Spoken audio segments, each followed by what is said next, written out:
របៀបក្នុងការដើរលេងនៅប្រទេសចិនឲ្យកាន់តែថោកនិងចំណេញពេលមានពេលអត់ដល់24ម៉ោងផងខ្ញុំអាចដើរលេងនៅឆុងឈិងបានដោយធ្វើដំណើរពីខេត្តផ្សេងទៅកាន់ឆុងឈិងនឹងក្នុងការទិញសំបុត្រទាំងអស់នេះអាចប្រើ trip.com បានចុចកន្លែងរត់ភ្លើនឹងទៅហើយជ្រើសរើសខេត្តណាដែលអ្នកទាំងអស់គ្នាកំពុងតែនៅបន្ទាប់មកវាយឈ្មោះខេត្តឬក្រុងដែលអ្នកទាំងអស់គ្នាចង់ធ្វើដំណើរទៅហើយដាក់ថ្ងៃដាក់អីចឹងទៅវានឹងចេញតម្លៃមកឲ្យទាំងអស់គ្នាគឺមានច្រើនចំនួនច្រើនមកការធ្វើដំណើរក្នុងស្រុកទាំងអស់គ្នាបើសិនជាចង្ងាយល្មមទេភាគច្រើនគេជិះរថភ្លើងល្បឿនលឿននឹងឯងដោយសារតម្លៃវាធូរថ្លៃជាយន្តហោះហើយមានល្បឿនលឿនបើរបៀបក្នុងការ check in វិញអត់សូវមានភាពស្មុគស្មាញដូចជាយន្តហោះទេពេលហ្នឹងពួកខ្ញុំបានទិញសំបុត្រពីខេត្តកូចៅធ្វើដំណើរទៅឆុងឈិងនឹងឡានតាក់ស៊ីគេនឹងតម្លាក់យើងនៅមុខផ្លូវចូលតែម្ដងប៉ុន្តែទាំងអស់គ្នាត្រូវប្រយ័ត្នកន្លែងហ្នឹងដែរត្រូវដឹងខ្លួនឯងថាច្រកចូលផ្លូវមួយណាគេមានលេខកៅជើងត្បូងអីចឹងទៅគឺច្រករៀងឆ្ងាយពីគ្នាដែរពេលចូលក្នុងហ្នឹងទាំងអស់គ្នាត្រូវឆែកប៉ាសពតគេឆែកកតាបឆែកអីវ៉ាន់អីយើងដែរអញ្ចឹងប៉ុន្តែវាអត់ស្មុគស្មាញដូចការជិះយន្តហោះទេហើយគេមានផ្ទាំងជើងរថភ្លើងនៅក្នុងសំបុត្រយើងហ្នឹងហើយផ្ទាំងជាមួយនឹង gate ទៅដូចពេលយើងជិះយន្តហោះអញ្ចឹងពេលឆ្លង gate ហ្នឹងហើយទាំងអស់គ្នាចូលមកក្រោមដើម្បីឡើងរថភ្លើងក្នុងសំបុត្រគេនឹងប្រាប់ឲ្យខាប៊ីនយើងលេខម៉ានដូចលេខ6លេខ7អីចឹងទៅដោយសាររថភ្លើងគេវែងខាប៊ីនទាំងអស់គ្នាអាចនឹងឆ្ងាយពីអាផ្លូវយើងចុះហ្នឹងអ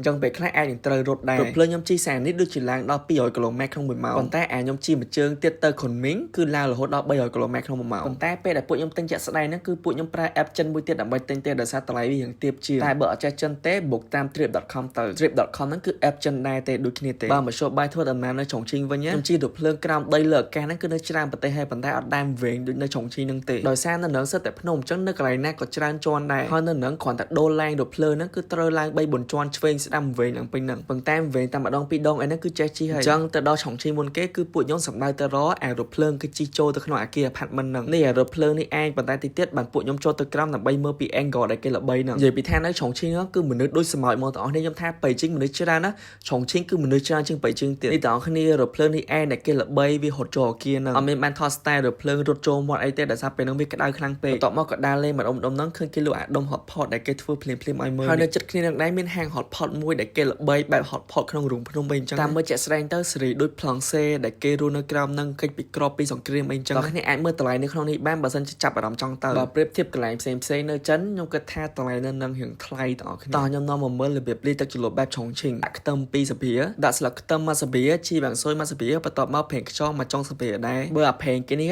ដាក់មករុំបេះដូងបានហ្មងទាំងអស់គ្នាពេលពួកខ្ញុំទៅឆុងឈិងហ្នឹងគឺវារៀងចុងទ្រីបហើយអញ្ចឹងកាបូបលុយក៏វារៀងស្រាលដែរពេលហ្នឹងអត់សូវហៅអីច្រើនទេដោយសារនៅនឹងរៀងថ្លៃគ្រាន់កំងមុខតិចអាចដឹងរសជាតិឆុងឈិង hot pot គេដោយសារនៅឆុងឈិងហ្នឹងគឺល្បីរឿង hot pot ហ្នឹងខ្លាំងដែរបើសូពីរសជាតិវិញគឺអត់ត្រូវមាត់ខ្ញុំទេហើយក៏ខ្ញុំគិតថាអត់សូវត្រូវមាត់ខ្មែរដែរដោយសាររសជាតិហឹលហ្នឹងគឺអត់មានជាតិអីក្រៅពីហឹលទេហើយអាស៊ុបពណ៌សហ្នឹងគឺសាបបន្ទាប់មកពួកខ្ញុំបានជិះរថភ្លើងទៅដើរលេងកន្លែងមួយទៀតដែលគេល្បីកណ្ដាលថ្ងៃត្រង់តែម្ដងនៅនឹងដូចជាអាគារ19ជាន់ប៉ុន្តែមើលទៅដូចយើងនៅជាន់ផ្ទាល់ដីអញ្ចឹងពេលដើរទៅដល់ទាំងអស់គ្នាតម្រង់ទៅរកស្ពានហ្នឹងទៅគឺកន្លែងគេល្បីថតរូបហ្នឹងឯងយើងមើលចុះក្រោមទៅឃើញ ground floor គេបើកឡានបើកម៉ូតូអីពេលហ្នឹងអញ្ចឹងទៅហើយអាជាន់ដែលយើងកំពុងនៅហ្នឹងគឺមើលទៅដូច ground floor ដែរតែក៏ពិតមែនទេគឺវាជាន់ទី19ហើយនៅលើហ្នឹងគេមានលូអីកញ្ចក់កញ្ចប់គេមានវិហារមានអីមើលអញ្ចឹងទៅចេញពីហ្នឹងមកក៏ពួកខ្ញុំដើរទៅមើលកន្លែងមួយទៀតដែលគេល្បីគេមានប៉មអីមួយនៅកណ្ដាលហ្នឹងអញ្ចឹងប៉ុន្តែពួកខ្ញុំអត់សូវ impress ទាំងទៅមើលមួយផ្លែតក៏ដើរទៅ